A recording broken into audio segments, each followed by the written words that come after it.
We got the 62 C10 in here. The customer brought in some car builder, some race guy back in I'm thinking late 80s, maybe early 90s, built it for him, and it was time for an upgrade. We did some like power windows in it for like the last couple years, did some odds and ends in it, and then he was ready to pull the trigger to really do an upgrade.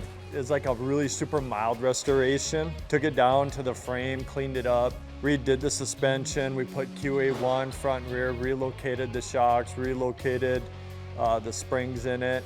We did some modifications to the rear. What kind of started this whole project was the transmission that he had in there was a 700 R4, if I remember correctly, I think. He had a turbo 400. Or turbo 400, yeah. The bell housing was cracked all the way around, and so that's what kind of started this whole project. So we took everything out, and we thought it'd be a good time to spec the motor out. And when we did, we found that the block that it came with was cracked.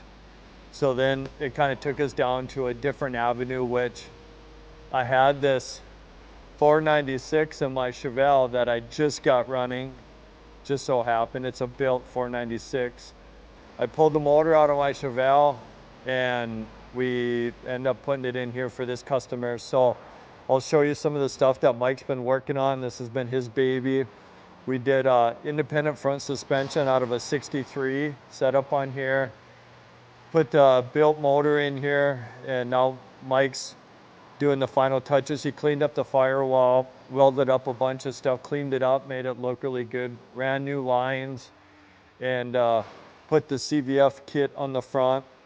And now we're just kind of doing the wiring and all the accessories to this truck to complete it.